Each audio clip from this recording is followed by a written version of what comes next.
Monsieur Morin, M-O-R-A-N-D.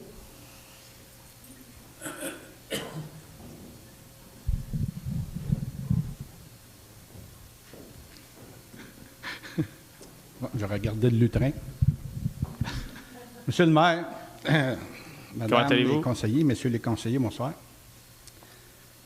Je voudrais faire un commentaire sur le STTH. Je n'étais pas à la dernière assemblée du conseil, ni à la salle Thompson. Je n'ai pas pu assister. Par contre, j'aimerais féliciter madame qui s'occupe des citoyens. J'aimerais amener un point, parce que dans ma famille proche, très proche, j'ai des personnes atteintes du trouble envahissant du développement et du TSA, du trouble de l'autisme, du syndrome de l'autisme. Vous savez que ces personnes-là, parce que là, dans les circuits, je ne sais pas s'ils ont été changés, vous me corrigerez s'ils ont été changés, là. Vous savez que dans les circuits d'autobus, normalement, c'est aux 30 minutes, 45 minutes ou aux heures. Mais là, ça a été changé pour une semaine Le circuit change 5 minutes plus tard, 10 minutes avant. Mais ces personnes-là ne peuvent pas se permettre ça. Ce n'est pas des enfants, c'est rendu des adultes qui sont atteints de ce trouble-là. Il y a même des adultes qui travaillent. J'en connais un personnellement que j'ai affaire proche, qui prend l'autobus à tous les matins pour s'en aller à l'hôpital Cook, puis qui gagne 8 piastres par jour. Le 8 piastres, ce n'est pas important, sauf qu'il fait quoi de sa vie? Puis les parents, bien, étant donné qu'il est plus vieux que 21 ans, puis c'est les parents qui s'en occupent. Il n'est pas sur bien-être social. Mais là, il prend l'autobus, puis il vient mêler. Puis vous savez que ces personnes-là, la plus belle chose qui peut les arriver, c'est des taux d'autobus, parce qu'ils se sentent en sécurité. Moi, personnellement, j'en fais souvent des taux d'autobus avec ces personnes-là, les plus jeunes, puis ils aiment prendre l'autobus. Ça les sécurise. L'autobus, ça l'arrête tout le temps à la même place. Ça arrête là, puis ça revient. Ça l'arrête, ça revient. Mais là, si vous changez les heures, vous allez détruire comme le vie à ces personnes-là. Puis il y en a de plus en plus de ces personnes qui sont atteintes de ce trouble-là. Je ne me fais pas le porte-parole de ces personnes-là, mais je trouvais ça important de vous amener le point. Ce que vous traitez là, c'est un aspect qui est très important et qui a été considéré, c'est-à-dire de penser à, puis là je pèse mes mots, là, puis c'est en tout respect, à des clientèles qui sont plus vulnérables. Oui, très vulnérables. Mais c'était considéré, puis oui, on a un système qui datait de 30 ans. Là, on arrive avec un nouveau système, et puis je pense qu'on n'est pas sans savoir là, que ça vient perturber des habitudes et qui étaient très sécurisantes pour certaines parties de notre clientèle. J'ai lu un peu votre rapport là, dans comment est-ce qu'il l'appelle, l'enquête origine-destination. Je n'ai pas vu rien qui tenait compte de ça. J'ai vu qu'il tenait compte des personnes handicapées physiques. On va aller les chercher en autobus. Mais pas ces personnes-là, je pense, qui n'en tiennent pas compte. Ou corrigez-moi, ou envoyez-moi un rapport, ou trouvez ce rapport-là, là, mais je pense qu'ils n'en tiennent pas compte. Mais ces personnes-là, à ma connaissance, ils ont droit au transport adapté. Non, mais, excusez-moi si je vous coupe, c'est pas ce qu'il faut. Là. Ces personnes-là, c'est pas ça qu'ils veulent, le transport adapté. Ils veulent être comme tout le monde. Je comprends ce que vous voulez dire. Puis ça fait partie de leur routine. Oui, puis la routine, c'est important pour des gens qui ont un trouble. Oui, bien écoutez. Puis ils veulent être comme vous et moi. Ils veulent faire partie de la société. Puis là, je les sens qui ils sont fait tasser. Le problème du 30 minutes, la raison pourquoi on est rendu à 35 minutes, c'est que la ville grossit. Avec 30 minutes, on ne peut plus faire le même circuit qu'on faisait, faire l'aller-retour en 30 minutes, ce qu'il faisait avant. La ville grandit, on est obligé d'aller desservir plus loin. Fait qu'on ne peut plus le faire dans le même temps. On n'a pas eu le choix d'augmenter le temps à 35 minutes pour être capable de desservir plus au nord, plus à l'est, plus à l'ouest. Le problème, c'est que comme la ville grossit, et grossit en périphérie, mais si on veut aller desservir nos clients qui sont un petit peu plus loin, il faut rajouter du temps. Puis c'est pour être capable de servir l'ensemble de la population qu'on n'a pas eu le choix d'allonger les parcours et d'allonger du temps. Si on allonge le parcours, assurément, ça allonge le temps. Mais c'est la notion de stabilité, c'est là-dessus qu'on va Exactement. qu'il faut travailler. C'est sûr que l'enquête origine-destination, on ne venait pas aborder ce sujet précis-là. Ça, je suis d'accord avec vous. Est-ce que cette étude-là a été faite? Est-ce que par la bande, ces gens-là, via les personnes qui sont responsables d'eux, ont été interrogés pour faire Ben, sauf que ça, c'est un portrait statistique sur les allées et venues des trifluviens. Puis l'étude date de l'an 2000 puis 2011. Ben 2011, c'est de 2011. Est-ce que les générateurs de déplacement qu'on appelle ont beaucoup évolué de 2011 à 2019? Je l'ai étudié, puis il n'y a pas personne qui tient compte de ça. Mais moi, je pense que c'est à considérer, les éléments. Oui, bien c'est ça, je suis un peu que j'amène, c'est à considérer. Puis je comprends qu'on peut aller jusqu'à 35 minutes, ça peut être 40 minutes, mais tenez compte de ça. Puis je regardais par le web diffusion, je regardais la madame qui est venue ici il y a 2 semaines, puis qui disait, ben moi, il va falloir que je me traîne un horaire, puis cette semaine, je vais prendre l'autobus à E20, l'autre à E25, l'autre à moins E20, là. Je pense que je ne parle pas juste des personnes handicapées intellectuellement, là. Je parle plus de tout le monde. Moi, le premier, si je prends l'autobus, ben là, il va falloir que j'y aille.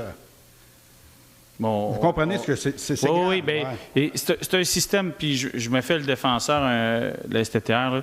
C'est un système qui est vieux de 30 ans, qu'on prend, qu'on met de côté, on arrive avec un autre, puis oui, il y a une base de flottement, puis oui, il y a un travail à faire. Puis je vous le dis, je vous le répète, moi, j'ai vu les gens du conseil d'administration travailler, puis oui, ils font leur travail, ils font les efforts. Maintenant, tu sais, moi, je veux que les actions vont se faire là, puis on sera en mesure bientôt. Mais attendez-vous à un tour de roue, c'est ce qu'on parlait. Ouais. Parce que là, on a vécu une rentrée scolaire, après ça, on va vivre une première période de noirceur hâtive, après ça, un premier temps des fêtes, après ça, un premier printemps, tu sais. Faut laisser le temps, puis c'est dur pour des gens pour qui c'est le seul moyen de transport, on le sait, mais c'était difficile de faire autrement. Exact. Fait que j'aimerais ça que vous en teniez compte. Merci. Plaisir, merci. J'aurais un autre petit point. J'ai fait une recommandation à la ville. Moi, je demeure à Sainte-Marthe, puis là, je travaille à Tourville-Ouest, fait que je passe sur le boulevard Sainte-Madeleine. Au printemps, j'ai vu à la télévision M. Lisotte, je pense que c'est M. Alain Lisotte, qui a dit qu'il passait avec une machine qui faisait en sorte qu'il se promenait dans les rues, puis les plus maganés étaient réparés cette année. Bien, j'ai pas le rapport de ceux qui étaient le plus maganés, mais moi, je passe à tous les jours sur Sainte-Madeleine. Puis il ne faut pas que tu aies de dentier si tu passes Sainte-Madeleine. Parce que mais c'est beaucoup magané. À partir de début de la Pointe jusqu'à Mascotte, je pense. C'est pas toute Sainte-Madeleine, là.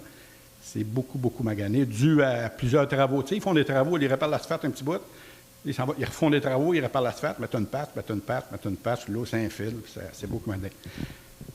En faisant mon rapport, j'ai eu une réponse pas de rapport, une recommandation. J'ai eu une réponse, ça dit que... Vous avez fait un signalement au 3-1, oui, c'est ça? Oui. Okay. Ça dit que nous avons analysé votre demande, elle ne sera pas priorisée dans l'exercice budgétaire en cours. Elle fera partie de l'analyse budgétaire de la prochaine année. Est-ce que c'est officiel que ça va être l'année prochaine? Ou que peut-être que, je ne sais pas, c'est un peu ça que je vais me permettre de répondre à votre question. En fait, c'est dans les cartons de refaire le boulevard Sainte-Madeleine depuis déjà plusieurs années. Puis, c'est pas juste l'asphalte, là, c'est vraiment les infrastructures souterraines qui sont à changer, qui arrivent à leur fin de vie. Puis, je ne sais pas si vous avez vu dans les médias, on a fait des consultations avec des citoyens, des commerçants pour savoir ce qu'ils pensaient du projet, vraiment les mettre, qui s'approprient le projet.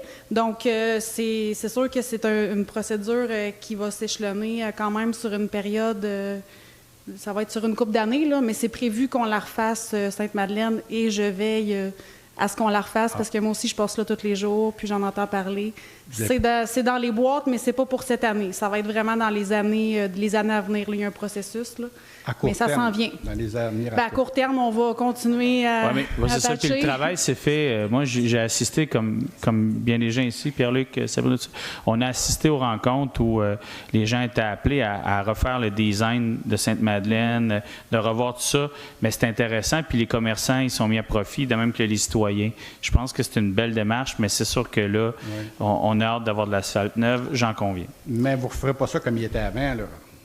Bien, on est en train de regarder toutes les options. Dès l'année prochaine, il va y avoir aussi, ils appellent ça, ça va être un projet d'urbanisme tactique. Là, on va probablement se réapproprier aussi des parties de rue, parce que présentement, la rue est assez large aussi, puis c'est peut-être plus nécessairement un besoin qu'elle soit aussi large. Donc, je ne peux pas vous dire exactement de quoi aura l'air le projet. Je ne le sais pas non plus.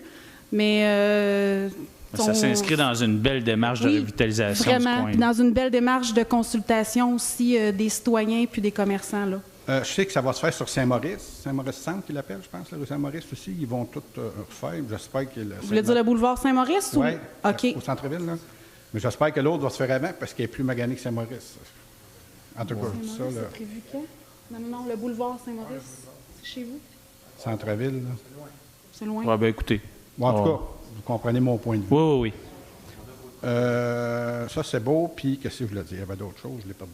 Juste vous dire, en asphalte, M. Morin, oui. La Ville, depuis 2017, on commençait à mettre 10 millions par année pour refaire les surfaces tellement c'était magané partout. On regardait la carte, là, c'est tout rouge. Ah oui. Fait qu'on a du rattrapage à faire. Je suis désolé que Sainte-Madeleine ne vienne pas rapidement, mais étant donné que, comme l'expliquait ma collègue, qu'il y a un projet d'envergure, on ne va pas patcher pour refaire. Non, on repatch les patchs, là, il y en a beaucoup de patchs. Là. Parce que moi, je suis rendu que je prends la rue Notre-Dame.